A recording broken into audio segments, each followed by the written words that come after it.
Hello everyone, welcome to my Emmerdale channel. I hope everyone is having a wonderful day. Emmerdale's usually quiet village was about to be shaken to its very core. The morning mist hovered low over the fields as villagers went about their routines, blissfully unaware that a dark shadow from the past was about to return, not in flesh, but in whispers, secrets, and revelations that would leave everyone reeling. Celia Lancaster had been gone for 5 long years.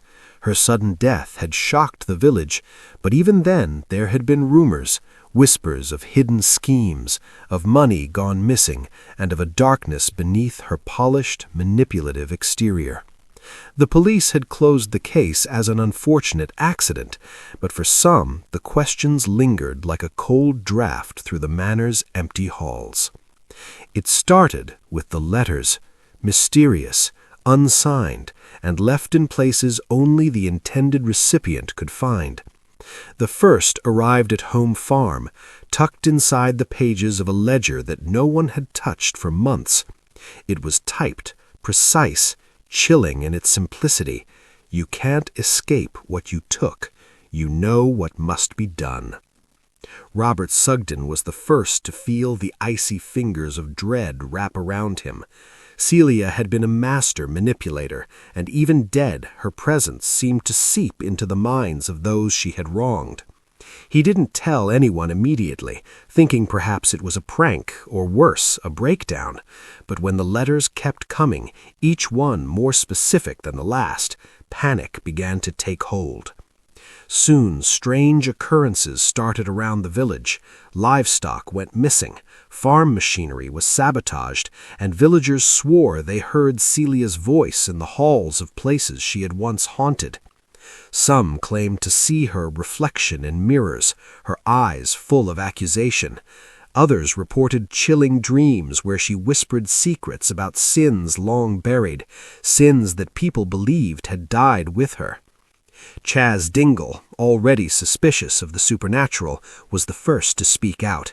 "It's like she never left," she muttered to Patty, her eyes wide with fear. "She's still here somehow. She's making us pay for what we did. I can feel it in my bones." Then came the most terrifying revelation, an old diary discovered by Victoria Barton, hidden beneath the floorboards of the derelict cottage Celia had once called home. The pages were filled with meticulous accounts of schemes, betrayals, and even hints at crimes no one had suspected. Celia had meticulously planned revenge from beyond the grave, leaving clues for the living to unravel, or perhaps be destroyed by them. As the village spiraled into fear and paranoia, alliances shifted. Robert confronted Victoria, accusing her of orchestrating the chaos, while Liv and Aaron argued whether the events were real or just a series of coincidences.